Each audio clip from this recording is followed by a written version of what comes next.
Hi, I'm Maxie Dunnam. When I think about it, I find it hard to believe. It has been my joy and privilege to serve the United Methodist Church for over 50 years as a church planter, a pastor, the world editor of the Upper Room, and as a seminary president. I'm a United Methodist by choice, and I believe deeply in our Wesleyan way. Because of my love for the church, I'm deeply concerned about some of the constitutional amendments that will be considered by our upcoming annual conferences. There are 23 amendments that fall under the category worldwide nature of the United Methodist Church. I'm very concerned about these. These amendments would create regional conferences across the entire church and would give each regional conference more autonomy.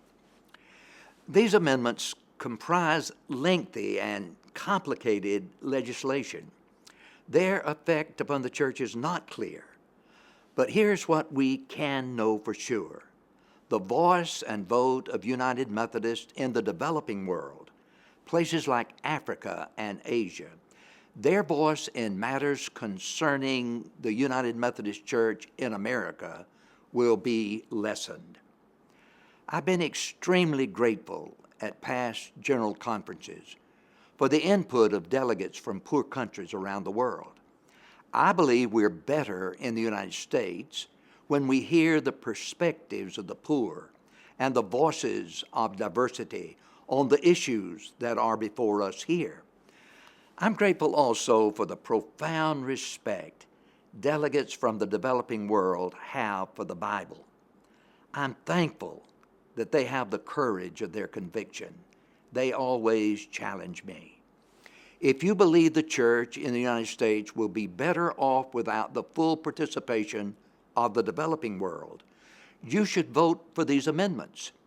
If you believe we need their voice and vote, I urge you to oppose them.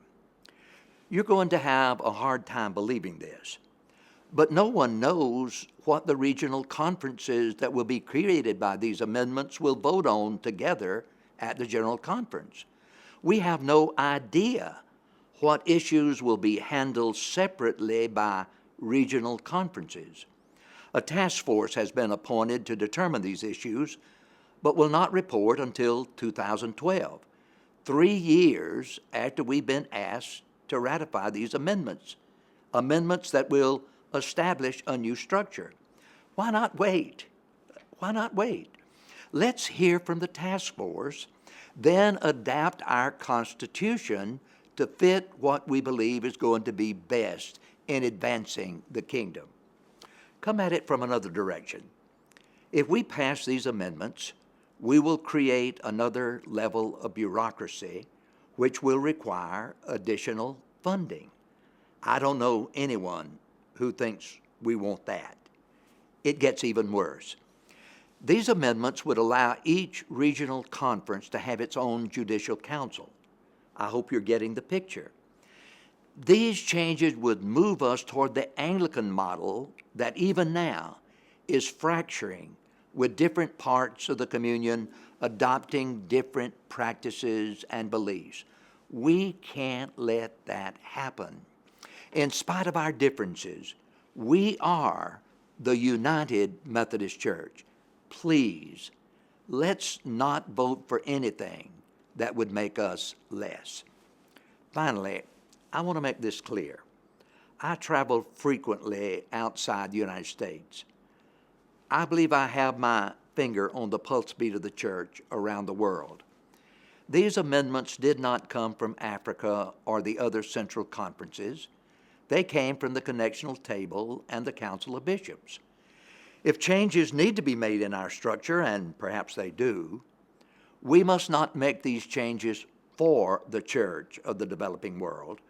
We must make these changes with the church of the developing world. In fact, if these changes are for the developing world, we should ask them to take the lead, and we should humble ourselves and listen. Why vote against all 23 of the worldwide nature amendments? Let me restate the reasons. One, It will lessen the voice and the vote of the poor and the developing world. 2, it will create additional bureaucracy and costs. 3, it will lead to a fractured church. And 4, it did not come from the persons it claims to help. Please join me. Join me in believing that God has something greater for people called United Methodists, and vote against these amendments. Thank you for caring about our church and the Methodist way. Grace and peace to you and all your friends.